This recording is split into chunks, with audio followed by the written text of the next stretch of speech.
Bonjour à tous, ravi de vous retrouver dans le grand JT de l'éducation. Tout de suite, place au sommaire. Ce jeudi, journée spéciale en France, puisque nous commémorons les victimes de l'Holocauste. Parler de religion en France est encore tabou, devrais-je dire de plus en plus tabou, car les chiffres du dernier sondage IFOP sur l'antisémitisme sont tombés ce mercredi, et vous allez voir, ils sont alarmants.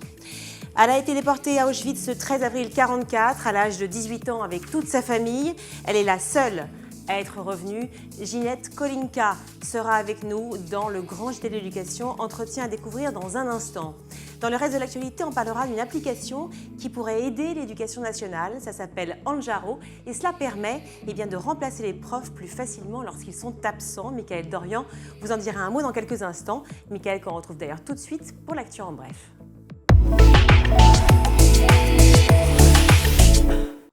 Bonjour Mickaël. Bonjour Virginie. Alors, je le disais, un journée spéciale aujourd'hui, mais on va commencer d'abord avec une promesse de campagne à destination des enseignants.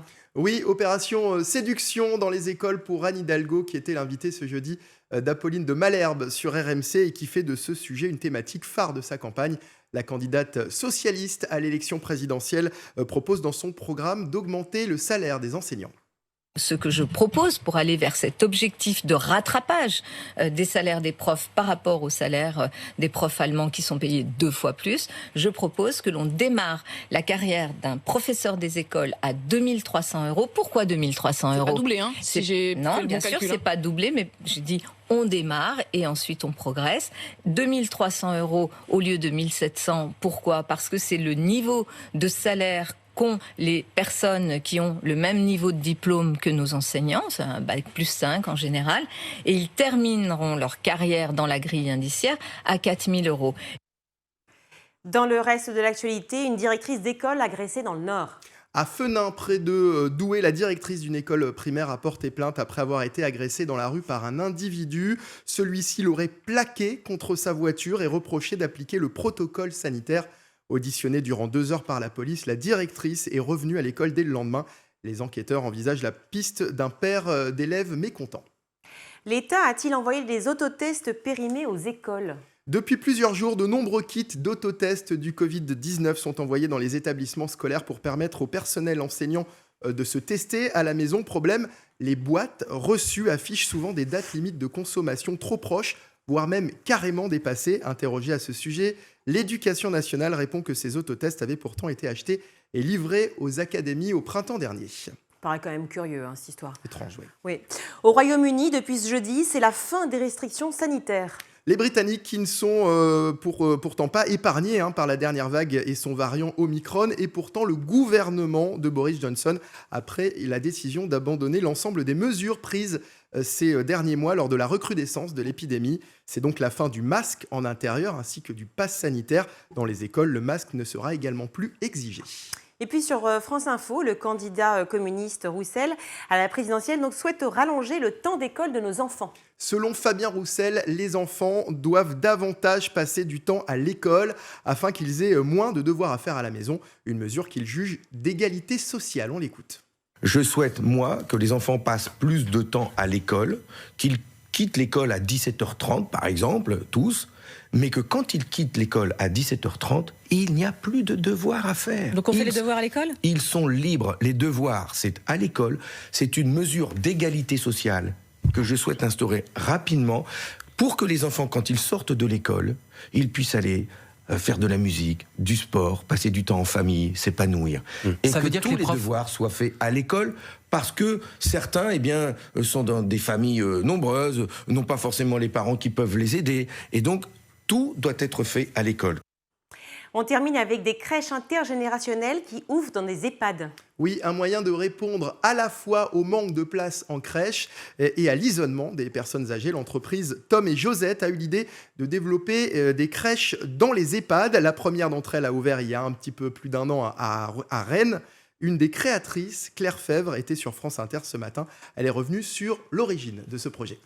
En fait, l'idée est venue de mon associée Astrid, qui allait voir sa grand-mère dans son EHPAD avec ses neveux et nièces. Et elle a constaté la joie que ça apportait à sa grand-mère de les voir avec ses neveux et nièces, la spontanéité, la simplicité des enfants.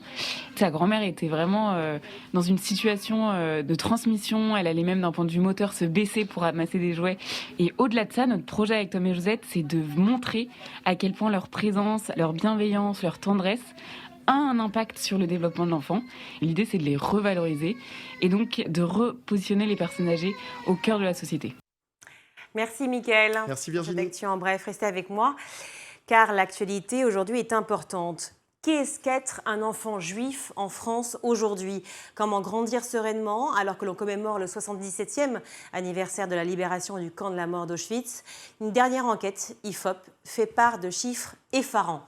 65% des Français juifs déclarent avoir subi des moqueries, 20% déclarent avoir été victimes d'agressions physiques. Et le constat est d'autant plus alarmant à l'école. On va en parler justement aujourd'hui, comment l'expliquer et puis surtout comment y remédier et vite. C'est notre question du jour.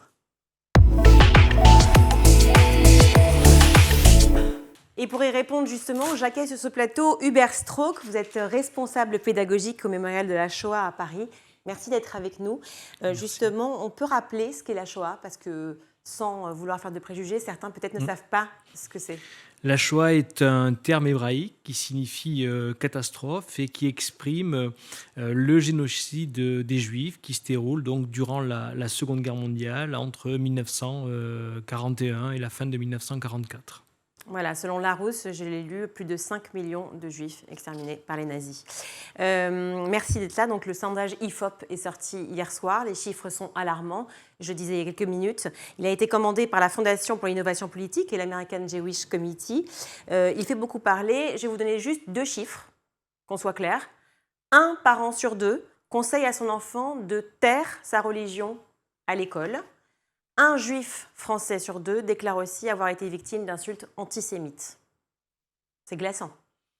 C'est un constat qui est effectivement glaçant, qui aujourd'hui a une résonance médiatique qui est très forte, mais on peut dire que depuis les années 2000, la situation de beaucoup de Juifs en France a été difficile, en lien avec une situation aussi qui avait lieu au Proche-Orient, en lien aussi avec des discours populistes. Et effectivement, pour des enfants juifs, puisqu'on parle ici aujourd'hui d'éducation, oui, la situation n'a pas toujours été évidente et cette étude vient finalement confirmer qu'il y a un antisémitisme, où il y a des antisémitismes qui se présentent aujourd'hui. Et pourquoi, excusez-moi, un et des, quelle est la différence? Parce que finalement, très souvent, l'antisémitisme a été assimilé, et il l'est toujours d'ailleurs, à un mouvement d'extrême droite, bien connu. En France, on le connaît, au moins depuis l'affaire Dreyfus, même s'il émerge un petit peu avant. On le connaît bien sûr au moment des années 30. Le régime de Vichy lui-même a porté, on va dire, cette extrême droite, mais on trouve aussi aujourd'hui un antisémitisme qui est aussi présent de la part des suprémacistes aux États-Unis, qu'on retrouve fortement, mais on le trouve aussi en lien avec des conflits au Moyen-Orient, une forme parfois d'antisionisme radical, de détestation de l'État d'Israël, qui prend des formes que l'on a connues aussi d'antisémitisme. Voilà. Il y a plusieurs mouvements différents, d'où part effectivement cette haine du juif. Cette haine du juif, et qui effectivement, donc nous, je suis donc, comme vous l'avez souligné, au Mémorial de la Shoah, au service pédagogique, et il nous faut analyser, on va dire, ces différentes sources d'antisémitisme aujourd'hui, eh bien, pour être aussi en capacité de porter un discours, de transmettre auprès de jeunes élèves ce qu'a été l'antisémitisme, quelles sont ses conséquences. Bien sûr dans l'histoire, mais on le voit jusqu'à aujourd'hui et dans une histoire très très contemporaine, actuelle. Vous parliez de 2000, ça veut dire que c'était plus facile de parler d'antisémitisme ou finalement de religion juive dans les années 80, parce qu'on a vu beaucoup après la guerre les juifs se taire dans les familles, il y avait un silence total.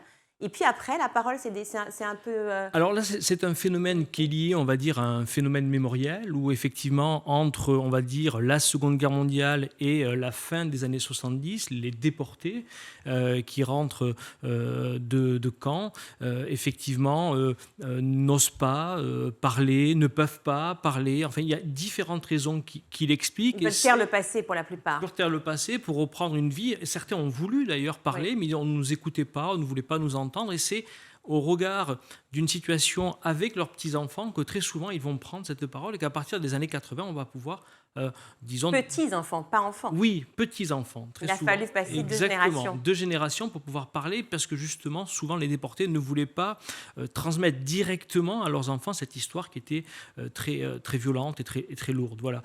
Et cette parole s'est effectivement libérée fin des années 70, début des années 80. Et on a pu, là, pour le coup, parler de manière très large de ce qu'a été la Shoah. On parlait de ces chiffres qui sont glaçants, mais vous le disiez, effectivement, depuis les années 2000, c'est quelque chose qu'on sait, qui existe en France et finalement qui n'évolue pas plus que ça, ni dans le bon sens, ni dans le mauvais. Est-ce que, en 20 ans, est-ce que ça a évolué dans un sens ou dans l'autre ? Je ne sais pas, mais dans tous les cas, on peut prendre quelques dates et quelques ouvrages de référence. En 2001, on a un ouvrage qui sort, qui s'appelle « Les territoires perdus de la République », qui signale déjà, notamment dans le monde de l'éducation, des phénomènes liés à l'antisémitisme, au sexisme, à l'homophobie, pas seulement d'ailleurs l'antisémitisme. Et puis on le voit, on a eu des propos, on a eu des actes qui relevaient de l'antisémitisme, évidemment, et malheureusement ce qui s'est passé en 2006 avec Ilan Halimi, qui est assassiné, et le gang des barbares qui assassine Ilan Halimi est porteur de ces préjugés, on va dire, antisémites, et passe à l'acte. Voilà. Et puis on a vu que depuis ces années 2000, l'antisémitisme, c'est pas seulement des préjugés, c'est pas seulement des discours, c'est aussi des passer faits, à l'acte et l'assassinat de personnes parce qu'elles sont juives ou présumées juives. Et l'hypercachère. Et l'hypercachère. Charlie Hebdo. Et ce qui s'est passé à Toulouse en 2002, ou 2012, pardon, évidemment, où des enfants ont été assassinés devant ce collège au Tsaratora. Alors justement, on pourrait s'attarder évidemment très longuement sur les chiffres de ce sondage, encore une fois. Vraiment, regardez-le. Sur le net, vous allez le trouver, sondage IFOP. Vraiment, les chiffres sont alarmants. Il s'agit vraiment de s'y attarder. Mais là, on va se concentrer sur la partie qui concerne effectivement le grand JT de l'éducation. C'est l'école, c'est l'éducation. La question qui a été posée sur ce sondage, sur quels lieux ont été vécues les insultes antisémites. Donc c'est un sondage qui a été fait auprès des adultes et des enfants, que les choses soient claires. Donc la première réponse qui revient, c'est l'école. L'école, l'université, le lycée, le collège. Encore une fois, effrayant, pourquoi l'école ? Pourquoi l'école ? Parce que on peut, et c'est aussi ce que relevait cette étude dès 2001 dans les territoires perdus de la République, eh bien, il y a à l'école un moment où des propos entendus, une action qui est liée à des choses qui circulent sur les réseaux sociaux peuvent se traduire par des propos, dans le cas d'espèces, donc antisémites. Et donc l'école est un lieu important et c'est aussi le lieu de l'action que mène conjointement, bien sûr, avec l'éducation nationale, le mémorial de la Shoah. C'est parce que l'on sait que l'école peut parfois connaître ces moments de propos très durs pour des enfants de confession juive que le mémorial de la Shoah s'est fortement engagé depuis maintenant de très nombreuses années pour déployer un grand nombre d'actions pédagogiques, non seulement à Paris, à Drancy, où se trouvent nos musées, mais aussi directement dans les établissements scolaires partout en France, où nous menons des ateliers autour de questions relatives aux préjugés racistes, antisémites, au complotisme, aux réseaux sociaux. On a justement, alors vous savez, l'émission fait parler et les thématiques d'autant plus. Il y a plein de réactions et on a même eu un coup de fil, je dis un coup de fil, de parler comme ma grand-mère, un coup de téléphone d'un ancien lycéen maintenant qui doit avoir presque, comme moi, à peine 20 ans, mais qui donc a vécu l'enfer quand il avait 15 ans. Julien Gabec est avec nous. Julien, est-ce que vous m'entendez ? Oui, je vous entends. Voilà, je vous l'avais dit, il a à peine 20 ans, regardez. Voilà. J'ai 32 ans. Merci d'être avec nous, Julien. Vous vouliez intervenir, vraiment, c'est sympa d'avoir appelé. Vous avez donc dû changer de lycée, vous, à vos 15 ans. Vous étiez à Sarcelles, c'est ça ? Je n'ai pas vécu l'enfer, comme vous l'avez dit, pas à ce point. D'accord. Mais j'ai vécu l'antisémitisme et j'ai dû partir à cause de ça, quitter cette école. Donc, ça se traduisait par des brimades, par des coups. C'est jamais allé jusqu'à la bagarre parce qu'il aurait fallu que je réponde. Or, c'était souvent en couple entre 5 et 10 personnes qui venaient contre une personne bien souvent. Mais qui vous disait quoi? Qui vous disait, qui vous insultait? C'était quoi l'agression? Il vous insultait? Il vous cherchait? Comment ça se passait? C'était sale juif, c'était une bousculade, c'était des petites tapes sur la tête, des provocations, et je pense que ce qu'ils attendaient, c'était qu'on réponde. Évidemment, je suis le seul juif à avoir vécu ça. Et c'était très compliqué de répondre. On était face à une personne et qu'on n'avait pas aussi le soutien de la direction. Et vous aviez eu l'envie, le besoin à ce moment-là, du coup, de vous recroqueviller au sein de votre famille ou alors de vos autres copains qui vivaient la même chose? C'est-à-dire que c'est ça le problème, c'est ce qu'on risque dans ces moments-là, c'est le réflexe communautaire, non? C'est un peu ça, Julien? C'est exactement ce qui s'est passé. C'est la volonté de sur toi, parce que quand on arrive dans une école laïque, on a été éduqué en laïque, voilà, mais moi appelé Julien, j'ai été éduqué la républicaine. Me faites pas dans cette école avec Absatou et Corinne, hein. Vous pouvez vous appeler Julien ou Yael ou ce que vous voulez, c'est pas le sujet. Ah, mais je pense, à mon avis, qu'il y a une incidence quelque part dans le fait que mes parents m'aient appelé Julien. Ça démontre aussi quelque chose la vision à la République. Je peux continuer ou... Oui, je vous en prie. D'accord. Et voilà, on m'a vraiment mis au surligneur mon identité juive, ce que je ne faisais pas jusqu'alors. En fait, évidemment, je me suis replié sur moi, sur ma communauté. J'ai terminé mon cursus scolaire en école juive. Et en fait, j'ai été un petit peu dégoûté de ce milieu laïque. Alors, évidemment, je m'en suis sorti. J'ai repris plus de contacts avec des amis qui n'étaient pas juifs. Mais pendant un temps, j'ai été vraiment très, très axé sur ma communauté. Et si je peux dire une chose, oui. C'est qu'il y a monsieur Stock, je crois, qui a parlé des causes de l'antisémitisme, qui a dit que c'était souvent relié à Israël. C'est vrai. À mon avis, c'est un prétexte. Et je pense que ce qui manque dans les écoles laïques, c'est une uniformité. C'est-à-dire, on laisse chaque enfant revendiquer sa propre identité, chaque personne être à 100% ce qu'il est, et le souci, c'est que quand une identité combat entre une autre identité, forcément, ça peut créer des discussions dans l'école. Les Juifs étant minoritaires en nombre dans ces écoles-là, ça fait que c'est eux qui quittent ces écoles. À mon avis, le diagnostic... Alors, on vous entend assez mal, hein, c'est un peu coupé, mais on a compris effectivement l'essentiel du discours. C'est vrai que cultiver la différence, aujourd'hui on a l'impression d'une espèce de uniformité. D'ailleurs, il y a ce fameux YEL qui est sorti, c'est un autre discours, c'est un autre sujet, mais enfin, entre le IL et le LL, on pourrait penser qu'on cherche tous à peu près à être pareils, quoi, avoir tous une espèce de même couleur de peau, de même identité, de même formatage, entre guillemets, et de plus cultiver la différence des religions, des couleurs de peau et autres. Oui, on peut le voir comme ça, mais quand j'écoute le témoignage de Julien, donc c'était quand même il y a maintenant quelques années, mais il est glaçant, évidemment, de savoir qu'il a pu subir des brimades, des insultes, parce qu'il était de confession juive. Alors, je pense que là, on est...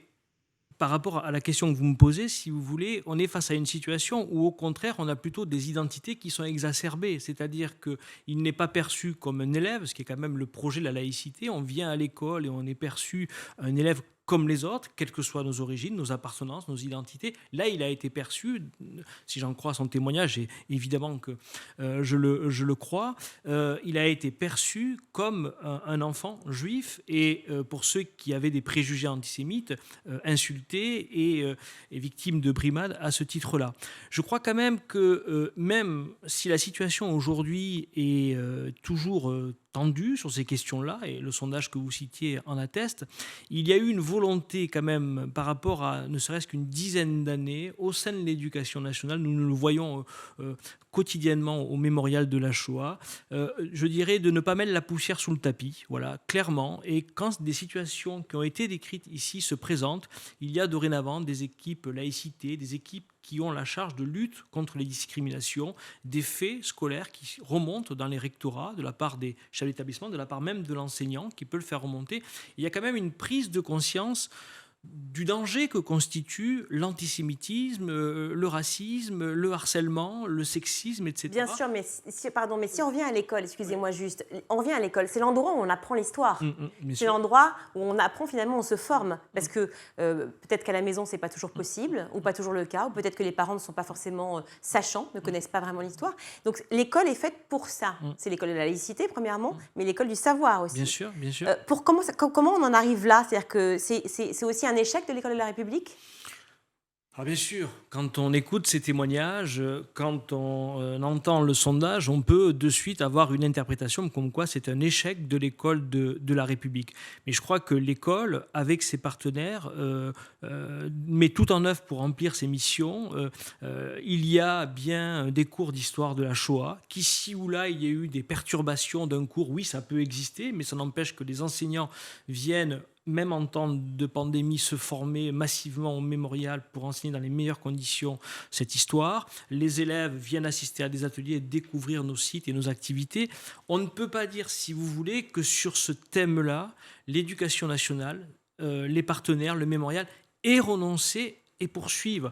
Et n'oublions pas que si les élèves passent un temps scolaire important dans les établissements, le temps d'éducation, si on le met sur une année, il ne tient pas aussi qu'à l'école. Alors ça n'enlève pas au fait que l'école doit assurer ses missions et ne doit céder en rien face à ce type de témoignages ou face à ce type d'études, mais que parfois ces messages, ils viennent des réseaux sociaux, ils peuvent venir parfois d'un entourage, de famille. Bien sûr. Et l'école en est le réceptacle, et c'est à l'école aussi de mettre en œuvre les outils éclairés, raisonner pour faire comprendre ce qu'a été l'histoire et quelles peuvent être à un moment donné les conséquences de propos et d'actes.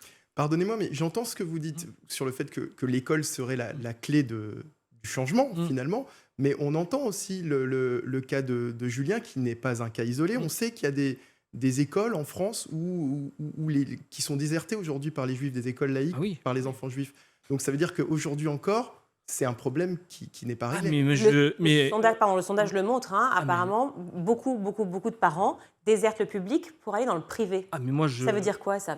Ça veut dire, quand on écoute la situation de Julien, qui était donc il y a quelques années, et effectivement, ce phénomène est bien connu, et il existe, et on peut comprendre l'attitude de parents quand on a un enfant, si l'éducation nationale à ce moment-là ne se mobilise pas. Oui, parce que malgré les efforts dont vous nous parlez, finalement, ça ne change pas de ce côté-là. Ça ne change pas. Ça veut dire qu'effectivement, face à la situation qui est présentée ici, cet enfant et ses parents, surtout, ont décidé de le mettre, il le dit lui-même, dans une école privée. Et oui, c'est un phénomène qu'on connaît bien. C'est une école privée juive, ce qui n'est pas pareil. Moi, dans les écoles privées que je connais, et elles sont nombreuses, toutes les religions, en tout cas les plus grandes, sont représentées. Il y a des catholiques, des athées, des juifs, des musulmans. On a toutes les religions. J'ai aussi grandi comme ça. Je veux dire, on est devenus tous copains de cette manière-là. Donc en fait, pourquoi déserter le public où pareil, toutes les religions sont représentées pour aller dans un privé, je ne parle pas d'un privé spécifiquement juif, mais d'un privé classique où il y aurait aussi toutes les religions représentées.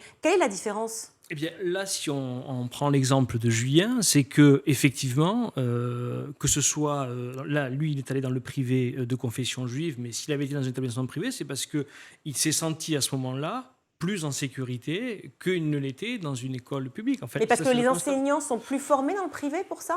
Pourquoi tout d'un coup il y a une différence entre public et privé ? Non, alors il y a plusieurs choses. C'est pas plus formé sur les questions d'histoire de la Shoah, puisque nous, le public que l'on reçoit au mémorial, par exemple, ce sont des Shoah ou antisémitisme, ce sont des enseignants qui viennent du public, du privé.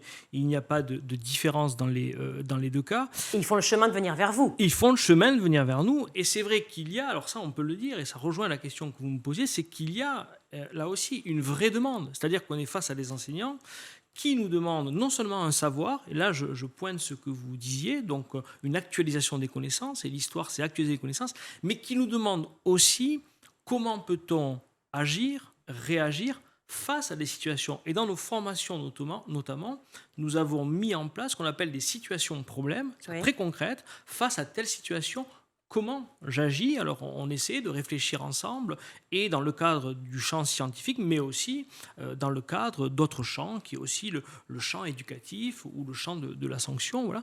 Mais il y a vraiment une volonté, si vous voulez, de prendre à bras-le-corps le problème. Alors, moi, je suis bien conscient que les questions existent, et voilà, ce que on a posé ici le montre de manière très forte, mais je dirais, quand je dis on, c'est les acteurs du système éducatif, et le mémorial en est, je crois, partie prenante. On continue. Et C'est-à-dire que le la lutte combat ne continue, s'arrête pas. On a évidemment. toujours cette possibilité de faire un constat, et je l'entends. Et le constat, parfois, est glacial et glaçant. Et c'est ce que j'entends quand on parle Julien. Mais on a aussi un choix qui est de dire, mais non, on va y aller. Et moi, je m'occupe de tous ces médiateurs et médiatrices de mon service pédagogique. On fait 800 ateliers par an partout en France, mais parce que, au-delà de leur activité professionnelle, ils ont ce souci de se dire, oui, il y a des questions de société, et on va les prendre à bras le corps, et on s'engage. Justement, Exactement. Julien Gabet, vous êtes toujours avec nous. On revient sur cette idée de public-privé. Pourquoi vos parents ont décidé, puisque au départ vous êtes allé dans le public, peut-être que c'est une question de proximité par rapport au lieu de résidence, mais pourquoi choisir le public au départ, puis après un lycée privé, mais juif, pas un lycée privé qui serait en fait ouvert à toutes les religions? Alors, me concernant, je suis allé dans un lycée des juifs parce que c'était ce qui avait été disponible à côté de la maison. Oui. Voilà, c'est tout simplement technique, mais j'ai aussi postulé dans une autre école privée qui était à dominance catholique, qui était plus éloignée de chez moi. Je suis allé dans l'école juive. Mais juste pour répondre à la question que vous aviez posée concernant la différence entre l'école privée et l'école publique, on ne va pas se mentir. C'est-à-dire, faut dire les choses qui correspondent à la réalité. C'est-à-dire que dans les écoles privées, évidemment, c'est des personnes qui sont beaucoup plus intégrées à la société française.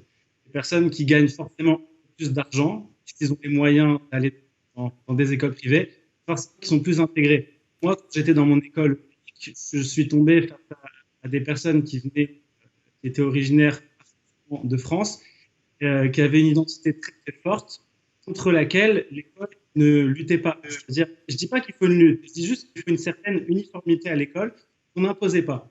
Qui pouvaient exprimer pleinement une identité qui était contraire aux juifs, qui était antagoniste au judaïsme. Donc forcément, on laissait faire. On ne peut pas s'étonner en cette discussion que tous les juifs quittent les écoles privées, on laisse l'antisémitisme comme ça se développer dans les écoles laïques. Il y a un lien entre niveau de vie, argent et puis instruction finalement, de ce que rapporte Julien? Écoutez, il est possible qu'il y ait un lien. Quand je dis il est possible, ça veut dire que je n'ai pas d'études précises qui pourraient établir ce lien entre ce que dit Julien, donc un niveau, on va dire, de revenus, et puis une propension à des préjugés ou à l'antisémitisme. Si vous voulez, nous, l'action qu'on mène, enfin, quand je dis nous, mais c'est toujours avec l'éducation nationale, et c'est vraiment notre souci, c'est que on évite cette question, pas parce que, elle ne serait pas intéressante ou qu'elle ne serait pas pertinente, parce que notre objectif, c'est d'aller partout, c'est-à-dire partout sur le territoire, dans des territoires ruraux. 6 sites du Mémorial de la Shoah en France. Il n'y a pas que Paris. Voilà. Il y en a 6 en France, voilà. Plus des antennes à droite à gauche. Et donc, vous m'avez dit 800 conférenciers, c'est ça? Non, on fait en France, en activité, ce qu'on appelle hors les murs, auprès des élèves, on anime 800 ateliers. Si on applique rapidement un multiplicateur de 25 ou 30 élèves, ça veut dire qu'on est, chaque année, on est autour de 24 000 élèves, qui sont concernés par nos activités partout. Et justement, quand on est en lien fort avec les rectorats, les personnes qui coordonnent ces actions, on leur dit, on veut aller là où vous pensez qu'il faut aller. C'est-à-dire qu'on ne dit pas, je vais être un peu caricatural aussi dans mon propos, on prend des lycées centre-ville ou des collèges centre-ville où, de manière générale, sans faire de déterminisme, on peut croire que c'est plus serein comme climat. On va dans l'établissement privé, on va dans l'établissement public. Parfois, ils sont très retirés d'un point de vue de l'espace rural. Parfois, ils sont au cœur de situations ou de quartiers réputés difficiles. Nous souhaitons aller et nous formons nos médiateurs dans ce sens-là. Parce que, alors, c'est dernière question, parce que malheureusement, je pourrais rester des heures à discuter avec vous, mais toujours le temps est compté. Mais finalement, on en revient toujours à la même idée. C'est une question d'information, de culture, de savoir, la peur de l'autre. C'est-à-dire que le préjugé, il commence à quel âge? Il commence à 3, 4, 5 ans. On va regarder ce que l'autre va manger dans l'assiette à la cantine, puis après, on va regarder. Exactement. Ben oui, il commence très tôt. Et le pari que l'on fait, et ça peut être considéré comme des formules simples et faciles, mais c'est le pari de l'intelligence, de l'éducation, de la raison, et c'est à ça qu'on est confronté. Le préjugé, si vous voulez, c'est cette idée que je porte un regard sur l'autre et que déjà je pointe en lui une différence qui me gêne ou qui pourrait me gêner et qui devient une discrimination. Et nous, notre cœur d'action, ce sont les génocides du XXe siècle. Et d'ailleurs, pas seulement la Shoah, on n'a pas eu le temps d'en parler. Mais ce que l'on sait, c'est que tout acte ou tout propos raciste ne mène pas à un génocide, c'est clair, ne tombons pas dans la facilité. Mais inversement, tout génocide a été préparé, son terreau, prenez les Tutsis, prenez les Arméniens, prenez les Juifs, les Tziganes, son terreau, ça a été des discours de rejet des Ouïghours, des discours de rejet et d'exclusion. Oui.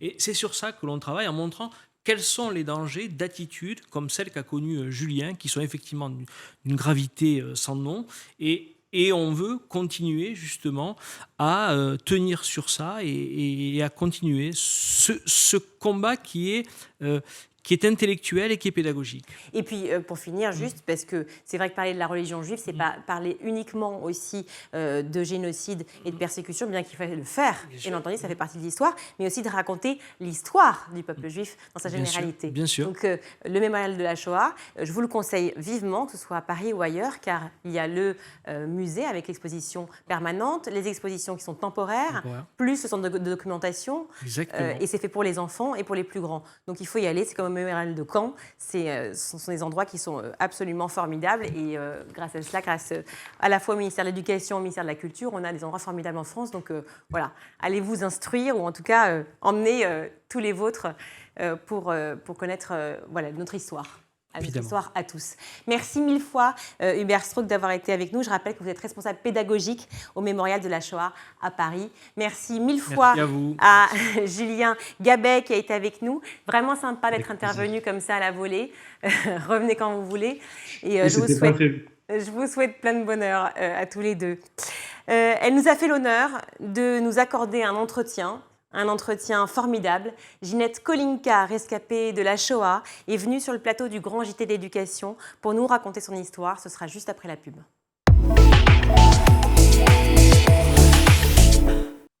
Ginette Kolinka, bonjour. Merci d'être avec nous sur School TV dans le Grand JT d'éducation. C'est un immense honneur pour moi et aussi pour tous ceux qui nous regardent. Si, je vous vois sourire, mais vraiment. Oui. Parce que honneur, c'est pas un mot que j'aime, ça.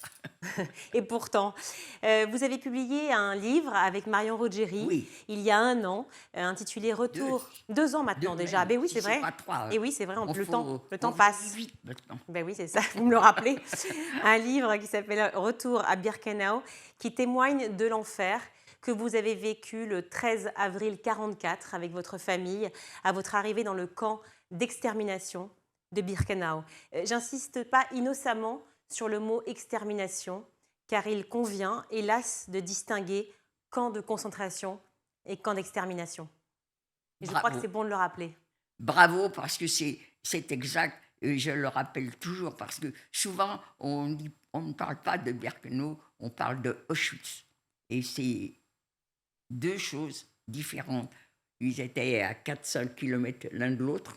Mais je peux vous dire qu'une très grande différence entre Auschwitz et Birkenau. Auschwitz, camp de travail, Birkenau, Auschwitz, camp de la mort aussi.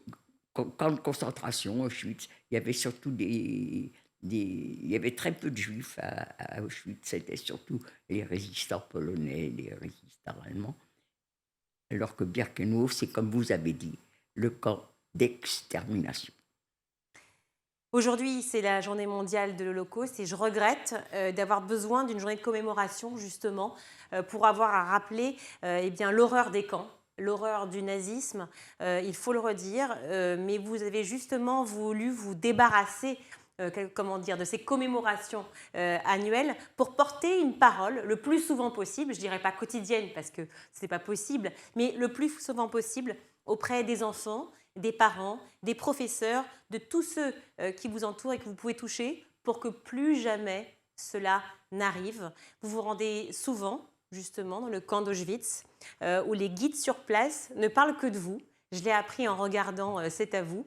Ils ne parlent que de vous, ils n'ont que votre nom à la bouche. Et comme on les comprend, vous y accompagnez des collégiens et des lycéens sur place. Ça vous tient à cœur, car pour vous, ce sont eux les passeurs de mémoire, c'est eux qui demain porteront justement cette parole.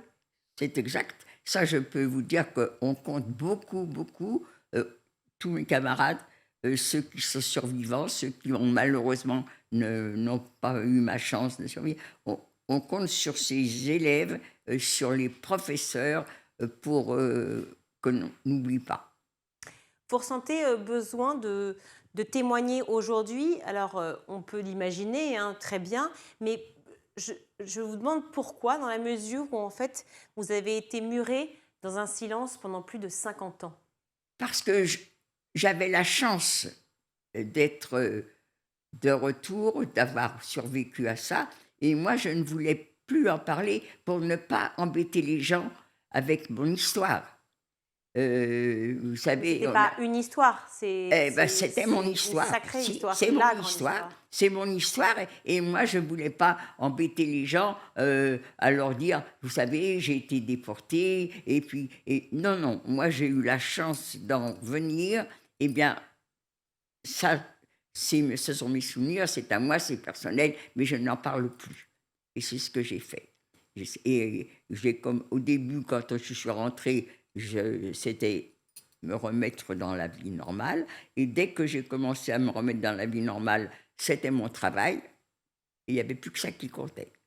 Puis après, il y a eu... C'était vivre, en fait. Après, il y a eu le mari, il y a eu l'enfant, la famille et tout. Et la déportation, elle est à moi, c'est mon histoire, et je n'ai pas à la raconter à tout le monde. C'est ce que j'ai fait pendant très longtemps. Et comment c'est arrivé que maintenant j'en parle, je peux dire, vous dites pas tous les jours, mais si, presque tous les jours. Quelle énergie? Oh non, l'énergie, ça ne fatigue pas de parler. Je ne cherche pas, je ne raconte pas. Vous ne faites pas que parler, vous allez, vous voyagez, oui, vous allez dans les classes, dans les lycées. Alors, je peux vous dire que voyager dans les conditions où je voyage, on me chouchoute, je suis... Non, pour moi, je trouve qu'on me protège tellement que le seul fatigue que j'ai, c'est de me lever de bonne heure quand je dois prendre un train. Ça. Alors, pourquoi être sorti du silence, justement, après ces 50 ans? Le hasard a voulu que, malheureusement, justement, ce monsieur qui m'a mis le pied à l'étrier vient de décéder. C'était le président de mon association. Mon association, c'est l'Union des déportés d'Auschwitz. Oui. Et le président...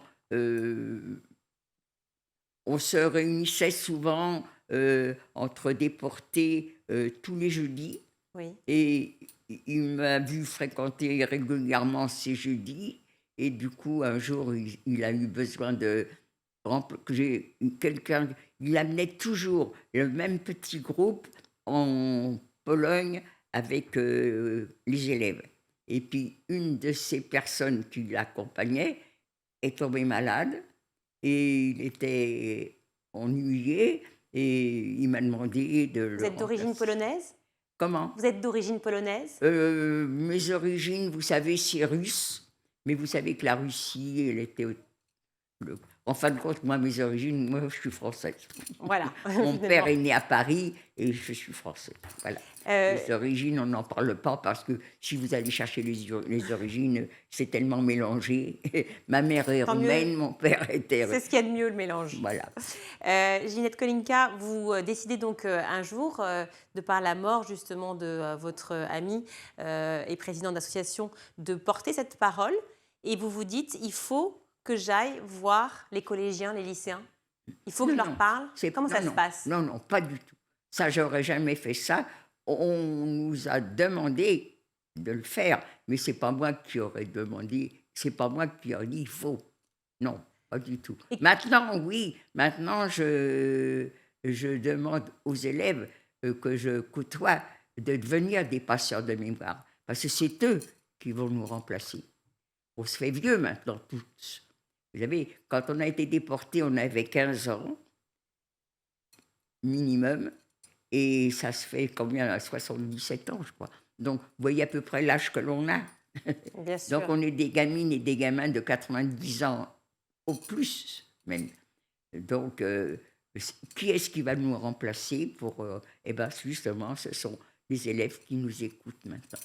Alors, comment réagissent-ils, ces élèves, ces collégiens, ces lycéens, qui partent avec vous, car vous organisez ces voyages avec eux pour visiter justement le camp d'Auschwitz? Ils sont Ça fait drôle de dire visiter. Oui, c'est affreux, je suis d'accord. Le terme est affreux. Mais c'est vrai, c'est ça le... Ils sont demandeurs de cette transmission? Comment? Ils sont demandeurs, ces lycéens, de cette transmission justement que vous leur apportez? Ils sont intéressés? Je ne peux pas le savoir. Hein. Ce n'est pas des choses que je sais. Quand on va dans un établissement pour parler, ils sont très contents de nous écouter. Oui. Hein. Mais dire que c'est eux qui le demandent, je pense que c'est peut-être plutôt les professeurs qui le veulent. Et tant mieux d'ailleurs. Et qui en parlent aux élèves. Et donc, important que ce soit les professeurs aussi qui portent cette parole-là. C'est eux, ce sont les professeurs. Moi, j'estime que c'est eux qui vont nous remplacer, les professeurs. C'est eux qui vont... Parce que nos familles, on n'en a pas beaucoup parlé à nos familles. Donc, je ne crois pas que ce sera les familles qui pourront en parler. Mais les professeurs, oui. Beaucoup de familles, effectivement, se sont terrées dans des silences très profonds pendant des années. On n'en parlait pas. Et quand ces enfants sont avec vous dans le camp d'Auschwitz, qu'ils marchent, évoluent dans cet endroit qui ne ressemble pas finalement à ce que vous avez vécu, aux images que vous aviez, j'imagine, enfant, enfin adolescente. Il est impossible de se rendre compte de ce qu'était ce camp quand maintenant on le voit. Comment on peut pas, même tout ce qu'on peut leur raconter. Vous savez, je suis très contente quand je vais là-bas et que je retrouve une petite tache de boue pour dire c'est comme ça, c'était comme ça. Tout est impeccable, tout est propre. Tout. C'est difficile à ceux qui vont là-bas de réaliser ce que nous, on a. Ils ne peuvent pas d'ailleurs. Une parole que j'ai entendue, vous dites par moment à l'un d'entre eux, ici, un homme est mort. Oui, c'est moi qui dis chaque pas que vous faites dans ce camp, vous pouvez être sûr qu'il y a quelqu'un qui est tombé sous les coups, mort, évanoui, sous les coups des capots. Il vous pose plein de questions dans ces cas-là? Non. Les questions ne viennent pas. Ils sont très émus? Je ne sais même pas s'ils sont émus. Ils sont sous le coup de... Il y a quelque chose qui fait que quand on arrive dans le Birkenau, il y a une ambiance, il y a... tout à fait au début, quand je suis venue dans les premiers temps, les jeunes, chouette, ils prenaient ça pour une balade. Alors, ils pensaient qu'à chahuter tout ça. Mais ça, c'est vieux. C'est vieux, c'est il y a 75 ans. Mais c'est les parents qui n'avaient pas assez parlé, justement, de la déportation? Les parents n'en parlent pas. C'est les professeurs qui ne savaient pas en parler. Tandis que maintenant, les professeurs, on les forme aussi. On les emmène dans les camps. Vous avez des historiens qui leur expliquent. Et maintenant, les professeurs savent parler de cette période aux élèves. Alors qu'avant, ils ne savaient pas trop comment expliquer ça. Alors, évidemment, aujourd'hui, malheureusement, la société rencontre, on le sait, un vrai problème face à la religion, face aux religions en général, et en particulier la religion juive. L'antisémitisme ne fait qu'augmenter. En 4 ans seulement, on a recensé près de 80% d'augmentation d'actes antisémites et ou négationnistes en France. Ce sont les chiffres les plus violents. Mais les chiffres les plus sournois, et qui restent des chiffres terrifiants, un Français sur 10 ignore ce qu'est la Shoah. Est-ce que c'est possible ça? Vous pouvez comprendre qu'il y ait des gens qui finalement ne s'intéressent pas à cette période de l'histoire? Mais oui, je le comprends très bien. Vous avez des personnes qui ils côtoient pas ils côtoient pas des juifs. Ils habitent en province, ils habitent en campagne et tout. Moi, je comprends que... Est-ce que moi, je suis au courant de ce qui se passe chez les musulmans ou chez les Chinois? Oui, mais vous côtoyez des Français. Les Français peuvent être catholiques, juifs, musulmans, athées, moi, peu importe. Oui, mais quand je fréquente quelqu'un, je ne lui demande pas qui il est. Et voilà. Moi, je ne demande pas. Et moi, je comprends que des personnes... je le comprends maintenant. Qui ne connaissent pas cette partie de l'histoire. Voilà, je le comprends maintenant, mais c'est vrai qu'avant, je ne le comprenais pas. Et quand je dis avant, c'est pas... je me souviens toujours que j'avais été dans un voyage, et puis les gens râlaient toujours, il pleut, assis, on nous sert toujours au dernier, alors nous c'est froid et tout. Et puis un jour, j'ai celle qui est à côté de moi, s'ils avaient été où j'ai été, ils râleraient un peu moins. Alors, on me dit, pourquoi où tu as été? Je dis, quoi, tu n'as pas vu mon numéro? Vous portez Si, vous portez sur le bras, le tatouage? Oui, le tatouage sur le bras. Elle dit, si, mais il y en a qui font des dessins, toi, tu as mis des chiffres. Ah oui, elle n'avait pas conscience du tout. Non, mais il y a encore maintenant, je suis sûre qu'il y a des personnes qui ne savent pas que le numéro que j'ai sur le bras, c'est parce que j'étais dans un camp d'extermination, parce qu'il y avait dans le camp de Birkenau qu'on tatouait comme ça. Comme quoi, il y a encore du chemin à faire et il faut absolument parler encore et encore, et justement à ces collégiens, ces lycéens qui sont là. Exact. Merci de tout cœur, merci mille fois, Ginette Kolinka, d'avoir été avec nous. J'ai été très touchée et j'espère vous revoir vite. Merci surtout à vous de m'avoir fait venir justement pour parler de ça. Merci infiniment à Ginette Kolinka d'avoir été avec nous, elle est absolument formidable. Cet entretien a été enregistré il y a quelques jours. Allez, on passe au reste de l'actualité avec Mickaël Dorian.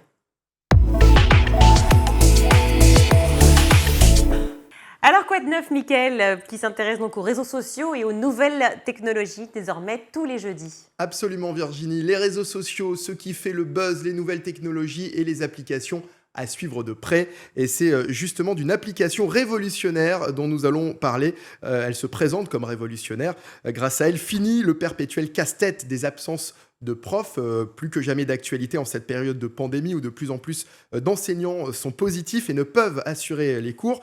Et vous savez que recruter rapidement avec autant de postes à pourvoir, c'est une question très complexe. C'est même devenu un enjeu majeur pour l'éducation nationale. Donc vous êtes en train de me dire en gros qu'une application existe et qu'elle va régler le problème. Je peux y croire? Oui, vous m'avez bien compris. On va pouvoir remplacer les profs absents grâce à une application. Son nom, Anjaro. Son objectif, faciliter la mise en relation entre les besoins en remplaçant et les enseignants disponibles, surtout pour accélérer la procédure de recrutement pour les écoles maternelles et primaires. Alors concrètement, ça fonctionne comment? Tout simplement comme une application de rencontre finalement. Anjaro, c'est un peu le Tinder des profs. Je connais pas. L'application filtre les personnes disponibles selon différents critères, comme l'a expliqué sur Europe 1 Quentin Guilly, qui est PDG d'Anjaro et qu'on va écouter maintenant.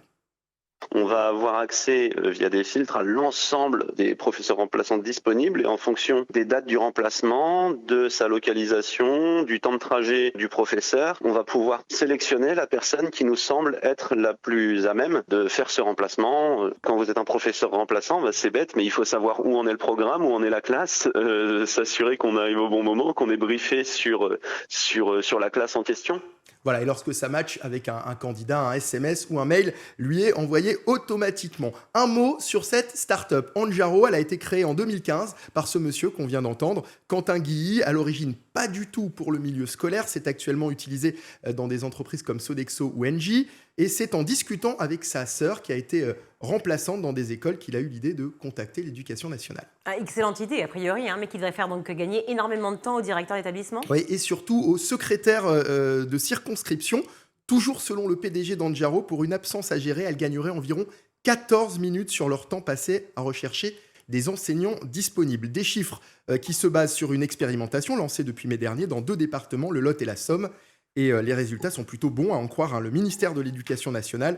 Là où on remplaçait 77% des absents entre 2019 et 2020, on en est à 90% aujourd'hui. Alors, pour l'instant, Anne Jarreau ne propose aux académies que des remplaçants fonctionnaires, titulaires et salariés à temps plein de l'Éducation nationale, mais elle pourrait à l'avenir étendre sa gestion de recrutement aux vacataires. Et puis à noter pour finir que des syndicats d'enseignants voient ce déploiement d'un mauvais œil. Certains sont réticents à l'idée de divulguer leur numéro de portable. D'autres regrettent la rigidité du système, les fameux critères dont on parlait tout à l'heure. Bon, très intéressant cette appli, hein. Vraiment bon vent. C'est l'heure de souvenirs d'écoliers et toute la semaine, eh bien, c'est l'auteur Tristan Banon qui raconte les siens à Malika Ménard. Et vous, quel regard vous portez sur l'école d'aujourd'hui ? C'est compliqué. C'est une grosse machine, l'éducation nationale. C'est très compliqué. Le niveau a baissé. Et ça m'attriste énormément, vraiment. Je sais qu'il y a eu plein de polémiques ces temps-ci sur les dispositifs sanitaires, les protocoles. Et il m'est arrivé parfois de me prononcer dessus. Et on a le droit d'être d'accord ou pas d'accord. Chacun est libre de se prononcer. J'ai été très surprise, très sincèrement, de voir des professeurs, des chefs d'établissement, des proviseurs faire des fautes d'orthographe. On a tous le droit de faire des fautes d'orthographe, mais on a tous le droit de se relire aussi. Et je me dis, il y a un gros problème. Moi, il m'est arrivé que des devoirs de ma fille toute petite soient corrigés avec des fautes. Je sais bien que les professeurs sont des êtres humains, je sais bien que le problème n'est pas que sur les fautes d'orthographe, évidemment, mais le niveau, quand même, globalement baisse. C'est quelque chose qui est effrayant pour tous. Les professeurs qui font un travail de dingue en sont, je pense, les premiers heurtés. Et les parents d'élèves et le pays tout entier, parce que la scolarité, c'est quand même ce qui fait les citoyens de demain. Et donc, voilà, déjà, alors il y a la baisse du niveau. Comment on explique cette baisse du niveau ? Honnêtement, je ne sais pas. Je pense qu'il y a un problème de crise des vocations, parce qu'il y a une dévalorisation des professeurs, très clairement. On respecte beaucoup moins les professeurs. C'est un vrai souci. Comment rétablir ce respect de nouveau ? J'aimerais pas être ministre de l'Éducation nationale aujourd'hui, c'est quelque chose de compliqué, il faut peut-être tout reprendre à zéro, sauf qu'on sait très bien que dans ce pays, tout reprendre à zéro, c'est toujours très complexe. Ça finit souvent dans la rue quand on veut tout reprendre à zéro, donc tout ça est compliqué. Mais en dehors du niveau, qui est vraiment, qui est alarmant, je trouve, il y a aussi des problèmes, je trouve, de cours qui ne sont pas dans les programmes ou qui disparaissent. Moi, j'aimerais beaucoup qu'il y ait une année de droit en terminale. On est dans un pays où nul n'est censé ignorer la loi et où à la fin, à la fois, on n'a pas d'enseignement de la loi obligatoire. Donc il y a quelque chose qui est un petit peu paradoxal là-dedans. J'aimerais beaucoup, et ça je milite pour le coup énormément pour ça, que la loi de 2001, la loi Aubry, soit appliquée, qui impose une éducation à la sexualité à raison de 3 heures par an et par classe d'âge, et que ces 3 heures ne soient pas uniquement dédiées à la sexualité en termes de reproduction, mais aussi à l'appréhension du désir, du contrôle de son propre désir, de savoir si on est responsable du désir qu'on suscite chez l'autre. Est-ce que si on enseignait tout ça et si on sensibilisait les jeunes à tout ça, il n'y aurait pas par la suite beaucoup moins de problèmes de violence ? Parce qu'il y a un vrai problème de savoir qui est responsable du désir qui est suscité. Mais cette loi-là, elle impose 3 heures ? 3 heures par an et par classe d'âge. Donc on est censé, à l'école, à partir de quelle classe ? Toutes les classes. Il y a par classe d'âge. Par classe d'âge, ça veut dire que même votre fille, y compris pour ma fille. Et ça n'est pas fait parce que, par manque de temps, parce que c'est laissé à la libre appréciation des professeurs, parce que aussi, il faut être honnête, les professeurs ont énormément de travail à faire. Ils ont une quantité de choses à gérer qui est complètement dingue, sans parler de l'administratif, et que laisser ça à leur libre appréciation, c'est compliqué, parce qu'ils ne théorisent pas forcément toutes ces questions-là eux-mêmes pendant le temps nécessaire, parce qu'ils ont plusieurs matières à gérer quand c'est des petites classes, parce qu'ils ont leur matière à gérer quand c'est des classes supérieures. Du coup, c'est déjà des discussions que vous avez avec votre fille ? C'est des discussions que j'ai avec ma fille, c'est des discussions qu'on aura aussi quand elle va grandir un peu. Là, c'est plus, à l'âge qu'elle a, à 6 ans, on parle plus de la propriété de son corps. et du fait que personne n'a à faire sur son corps quelque chose sans autorisation. Mais dans pas longtemps, il y aura cette vraie question qui est terriblement importante et qui découle de l'égalité entre les sexes, à savoir qu'on nous a enseigné, nous, même si vous êtes beaucoup plus jeune que moi, en tout cas, nous, on nous a enseigné globalement que la fille devait contrôler son propre désir, ce qui fait que si un acteur de cinéma nu et absolument sublime passe devant nous, on ne va pas lui sauter dessus. Mais que le garçon, c'est insidieux, on lui a peu appris qu'il n'était pas nécessairement responsable de son désir, que c'était à la fille de contrôler le désir qu'elle suscitait chez le garçon. Raison pour laquelle on lui dit de ne pas s'habiller trop comme ci, de ne pas se maquiller trop comme ça, de ne pas avoir un décolleté trop plongeant, des talons trop hauts, alors que chacun, c'est ça aussi l'égalité. Moi, je fais beaucoup de conférences et d'interventions pour dire qu'on a une chance extraordinaire en France, on vit dans un pays où l'égalité des sexes est parfaitement consacrée par la loi. Ce n'est pas le cas dans tous les pays, il faut quand même le rappeler. Et il y a peu de temps, on a quand même vu, par exemple, qu'en Afghanistan, c'était bien plus compliqué. Il n'y a pas que l'Afghanistan, il y en a d'autres. En France, ce n'est pas le cas, mais faut-il encore que tous, on s'habitue à cette égalité, qu'on l'applique au quotidien, parce que sinon, le sexisme... au jour le jour, le sexisme au quotidien, il va demeurer. C'est la fin de ce numéro. On se retrouve demain, toujours en compagnie de Tristan, pour la suite de Souvenirs d'écoliers. À demain. Merci Malika. Et tout de suite, c'est le meilleur du Zap de School TV. Quand vous aviez dénoncé, on l'a cité, ce que le parquet a qualifié d'agression sexuelle de la part de Dominique Strauss-Kahn. Vous avez parlé de cette affaire comme d'un cancer, ce sont vos mots. Aujourd'hui, vous êtes en rémission, vous êtes guérie ? Moi, je suis guérie. Très honnêtement, et je ne pense pas me voiler la face en disant ça, mais encore une fois, 13 ans d'analyse, beaucoup de travail sur soi, enfin voilà. De l'aide des associations, vous avez insisté là-dessus, enfin en tout cas de collectifs. En tout cas, voilà, beaucoup de gens ont contribué à ce que ce soit complètement derrière moi, mais très honnêtement, au quotidien, ça n'existe plus. Ça n'existe que quand il y a comme là des promos, quand il y a des plateaux, quand il y a des journalistes qui nécessairement ont ce besoin de retracer le parcours, et ça fait partie de mon parcours, et il ne s'agit pas de le nier ni de le gommer, mais ça n'existe plus du tout au quotidien. Pourquoi avoir créé la classe virtuelle ? Écoutez, on va en revenir au tout début. Du coup, mars 2020, Emmanuel Macron annonce que les écoles ferment. Il annonce que nous sommes en guerre. Et du coup, c'est la catastrophe du côté des étudiants. On ne sait pas trop comment on va faire, si on aura des cours, comment se motiver aussi. Donc je me suis tout de suite dit qu'il fallait faire quelque chose. Donc en fait, au tout début, c'était juste dans l'optique de créer un groupe d'entraide entre étudiants. Donc on était à peu près une dizaine à communiquer entre nous durant cette semaine-là. Et en fait, après, de fil en aiguille, j'ai reçu des messages d'étudiants plus âgés qui ont proposé leur aide afin de nous dispenser de vrais cours en fait en visioconférence, et tout ça gratuitement. Donc voilà, j'y ai pensé. Et ensuite, je me suis dit, mais pourquoi pas créer des cours virtuels en attendant que tout ça rentre en ordre pendant le confinement. Donc en fait, dès que l'idée m'est venue, en fait, on a tout de suite commencé à œuvrer pour ça. Donc j'ai contacté d'autres étudiants qui seraient potentiellement intéressés du coup pour nous donner des cours. Et voilà, ça s'est fait. Et en fait, en un week-end, on a réussi à constituer une véritable équipe avec un planning, avec des cours allant de 9h à 17h, et on a commencé le lundi même. Alban, justement, Parcoursup, c'est votre objet d'étude. Vous êtes, je le rappelle, doctorant en sociologie au Centre Émile Durkheim à l'Université de Bordeaux. Parcoursup, on lui fait forcément de la mauvaise pub. Parcoursup, c'est clair que c'est une réforme et une procédure qui est très contestée. Parcoursup, à pas grand-chose près, ça rime avec déçu. Ça peut effectivement être synonyme d'inquiétude, de dévalorisation de soi aussi pour les candidats, en cela que tout passe par une compétition indéniable entre les candidats. Cette compétition, elle est anxiogène et elle aboutit in fine par de la déception pour beaucoup de candidats. Sur cette égalité entre les hommes et les femmes, ce respect mutuel, on va en parler. Vous dites que MeToo a eu à la fois un effet formidable sur la société, mais avec un risque, selon vous, qui est celui de dresser les hommes contre les femmes ou les femmes contre les hommes.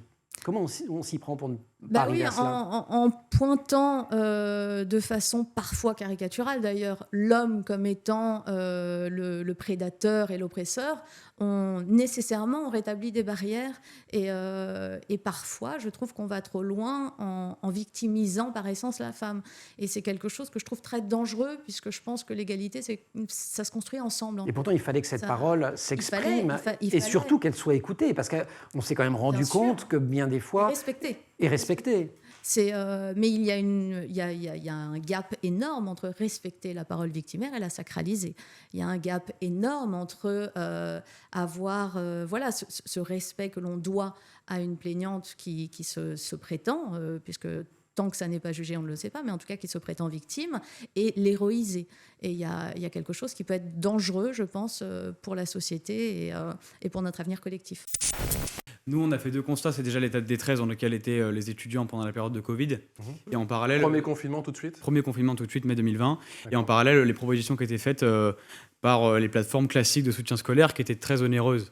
Donc en fait, détresse, mais pour répondre à la détresse des solutions payantes assez chères, pour moi, ce n'était pas logique. Donc, je me suis dit, comment faire barrière à ça ? Créer une plateforme où tous les étudiants peuvent s'entraider ensemble, parce que quand il y a le rapport étudiant-élève ou élève-étudiant, il n'y a pas le rapport... Une communauté d'entraide. Aujourd'hui encore, votre site est toujours à but non lucratif ? Bien sûr, oui. Et à but non lucratif, non, en soi, puisque on est établi en start-up. En tout cas, il est gratuit, pardon. Mais il est gratuit, bien sûr, oui, totalement. Et il le restera. Jules, vous avez 19 ans, c'est ça ? Exactement. Étudiant en école de commerce, des allers-retours, si j'ai bien compris, entre la France et l'Espagne pour vos études. Le Maître Beau, c'est l'entraide, plateforme solidaire. Ça a commencé quand, justement, cette aventure extra-student ? Vous nous avez dit qu'effectivement, le déclic, ça a été le premier confinement avec le coronavirus. Exactement. Donc, Extra Student, qui était nommé à la base élève solidaire, a commencé en mai 2020, voilà, le moment où le décrochage scolaire était réellement en hausse, à cause du fait que certains profs ne pouvaient pas assurer le suivi des cours. Et là, on s'y prend comment ? On a l'idée. C'est déjà très bien, mais justement, comment on la met en œuvre ? Comment on ose ? Bien sûr, on a l'idée, on se dit, mais comment créer une plateforme lorsqu'on est étudiant ? Enfin, moi, j'étais élève en terminale, puisqu'on ne sait pas comment mobiliser les professeurs, parce que généralement, le rapport est plus professeur-élève qu'élève-élève. Alors, on se dit, les élèves qui ont des compétences peuvent faire des cours à ceux qui n'en ont pas, ou alors ceux qui désirent en avoir. Alors, on a créé une plateforme où, en gros, c'était les élèves et les étudiants qui étaient ensemble en train de s'entraider. Et vous avez été surpris par la rapidité, la manière dont ça a pris, justement ? Après, c'était un élan collectif, l'entraide pendant le confinement, l'entraide pour les soignants, l'entraide pour les personnes âgées. Donc je me suis dit pourquoi pas l'entraide entre étudiants et entre élèves. Donc oui, la dynamique a été assez forte rapidement. Je prends un exemple à Paris, à Condorcet, 0% des collégiens de Condorcet n'ont eu de place au lycée Condorcet. Il en est de même à Chaptal, il en est de même à Turgot. Aucun élève n'a eu le lycée qui fait suite, qui est la porte d'à côté, parce que pour des raisons justement de critères qu'on évoquera peut-être après.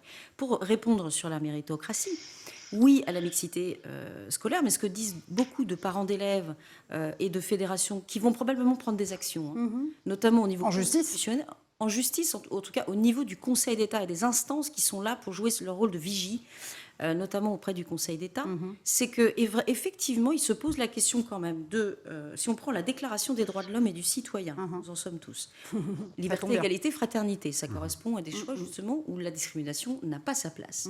Alors, l'algorithme d'Affelnet, qui pourtant a fait des discriminations, notamment positives, en disant à un bon élève qu'il a finalement il n'a pas eu assez de points parce qu'il vient d'un collège favorisé, de catégories socio-professionnelles élevées, des notes élevées, un bon niveau, etc., etc.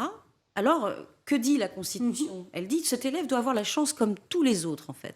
Et c'est là où il y a un problème. C'est là où aujourd'hui se pose le problème, pour moi, fondamental, au-delà de la mécanique technique, c'est que se pose quand même une question du respect, en fait, pour tous les citoyens, d'avoir le même traitement de faveur. Parce que je m'aperçois, quand je vois les parents des petits copains de ma fille, qui sont peut-être moins psychorigides que moi sur les valeurs essentielles, enfin, sur des choses... La politesse, tout bêtement, par exemple. Je vois des parents qui peut-être laissent plus facilement passer. Peut-être pas forcément de la psychorigidité. Non, mais peut-être qu'ils ont raison, peut-être qu'il faut parfois laisser un peu passer. Et mon mari et moi, on est un petit peu durs sur ces questions-là. Puis sur les questions, on parlait d'écologie, sur les questions du gâchis. Le gâchis, ça n'existe pas chez nous. Il y a jamais une assiette n'est pas finie. On ne jette jamais rien. Voilà, nos enfants grandissent avec ça. Le coton n'est pas jetable. Enfin voilà, il y a des choses comme ça. Il n'y a pas de télévision. Donc voilà. C'est encore la fin de ce grand JT, ça passe tellement vite. Et oui, trop vite. Mais oui, beaucoup trop vite, mais on se retrouve demain. Oui, et avec voilà, plaisir. même heure, c'est sur School TV, www.schooltv.com. Ciao.